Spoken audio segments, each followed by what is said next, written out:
This is a Fox News alert. The UN vote on a resolution to open the Strait of Hormuz has failed. The exact language of that was it strongly encourages states interested in the use of the commercial maritime routes in the Strait of Hormuz to coordinate efforts. Now, who could possibly be against this? Well, they technically had enough votes for this to pass. However, two members, permanent members of the Security Council, issued a veto, and that is enough to strike this down.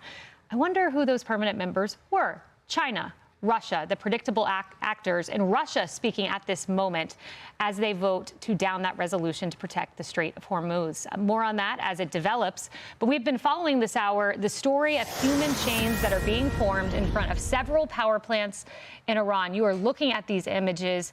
They're jarring to look at, Lisa, because I think Emily made a very key point here, at least in one video that we've seen. We have two that we've been playing. This is entirely women.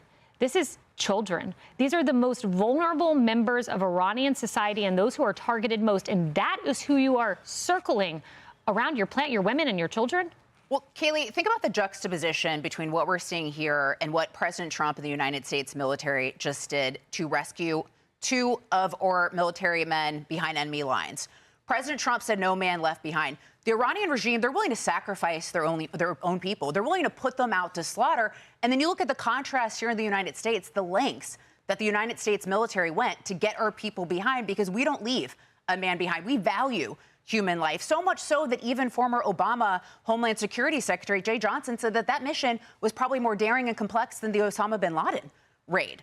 So that's what we're willing to do in the United States of America. So contrast that with what these sick, evil, you know what, are willing to do. I can't say the word on national TV, but you know what I'm talking about. Absolutely. And let's be exceedingly clear.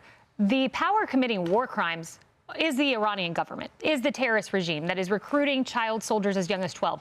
But the great irony here is the UN takes great joy in targeting Western democracies and targeting countries like Israel while turning a blind eye all too often to regimes like this one. Yeah, where's the UN been relative to the 30 to 40,000 Iranians killed by their own government? Where are they now as the Iranians put out human shields, which is just such a stark contrast to the mindset difference between us and them? Think about the mindset there. What they're counting on is the idea that we have a level of morality, let's call it wartime etiquette, whatever term you want to put on it, that we won't attack anything that could endanger women and children. Reverse that now. Could anybody imagine a circumstance wherein the Iranians would care about American women and children somehow or other during an act of war? When you consider what they did, for instance, to our hostages and what happened, by the way, on 7 October relative to Israel, it's very hard to imagine that that is in any way, shape, or form commensurate. But, of course, that's a little bit too much for the UN to recognize. That whole thing is a complete scam. We pay for it, for them essentially to take a stick to us. I have to tell you, Donald Trump's looking at NATO. UN needs a look, too, because UN has really, I think, outlived its usefulness. And make no mistake, the terrorist regime wants to see civilian casualties. That is what they want. Of course they do. So do the Democrats, so that they can go with Trump and say, look at what you did. It is sick. Hey, everyone. I'm Emily Campagno. Catch me and my co-hosts Harris Faulkner and Kaylee McEnany on Outnumbered every weekday at 12 p.m. Eastern, or set your DVR. Also, don't forget to subscribe to the Fox News YouTube page for daily highlights.